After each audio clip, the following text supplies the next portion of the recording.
خدا کا بیٹا جو قدوس اور برحق ہے، اسی کے عظیم نام میں آپ کی سلامتی ہو۔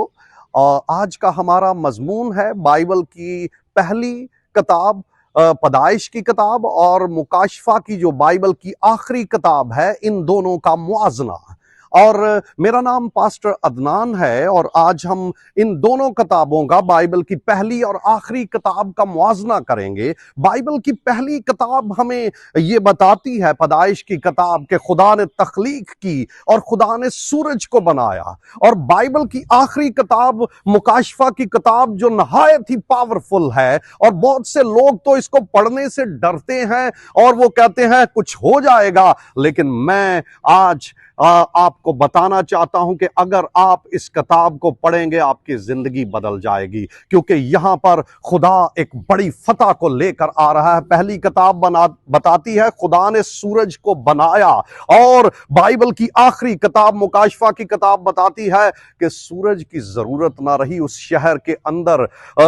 جب لوگ گئے تو انہوں نے دیکھا کہ خدا کا جلال، اس کے چہرے سے نکلنے والی کرنیں جو تھیں وہی روشنی تھی۔ اور پیدائش مکاشفہ کی کتاب کا 21واں باب بتاتا ہے کہ وہاں سورج کی کچھ ضرورت ہی نہ رہی۔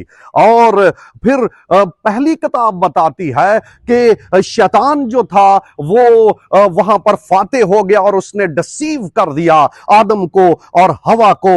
لیکن بائبل کی آخری کتاب مکاشفہ بتاتی ہے کہ خدا نے شیطان کو ڈفیٹ کر دیا، اور وہ بالکل ڈفیٹ ہو گیا۔ بائبل کی پہلی کتاب بتاتی ہے کہ گناہ انسانی نسل کے اندر داخل ہو گیا، لیکن بائبل کی آخری کتاب بتاتی ہے کہ گناہ کا خاتمہ ہو گیا۔ بائبل کی پہلی کتاب بتاتی ہے کہ لوگوں کے اوپر قرض یعنی لعنت آ گئی، اور بائبل کی آخری کتاب بتا رہی ہے کہ لعنت وہاں پر مطلق نہ ہوگی۔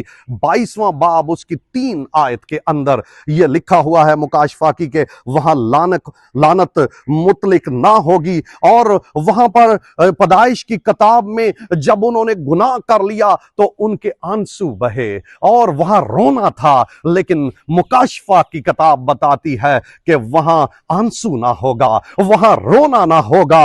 وہ شہر آپ کے لیے اور میرے لیے ہے۔ اگر ہم توبہ کرتے ہیں، اپنی زندگی خداوند کو دیتے ہیں، تو ہم وہاں جائیں گے جہاں رونا نہیں، جہاں آنسو نہیں ہے، کوئی آہو نالا نہیں ہے۔ بائبل کی پہلی کتاب بتاتی ہے کہ فردوس سے وہ جدا ہو گئے، لیکن بائبل کی آخری کتاب بتاتی ہے کہ وہ عبدالآباد تک، ہمیشہ تک فردوس کے اندر رہیں گے۔ اور بائبل کی پہلی کتاب بتاتی ہے کہ موت آئی اور پھیل گئی، لیکن بائبل کی آخری کتاب بتاتی ہے کہ موت کا خاتمہ ہو گیا۔ خداوند آپ کو برکت دے۔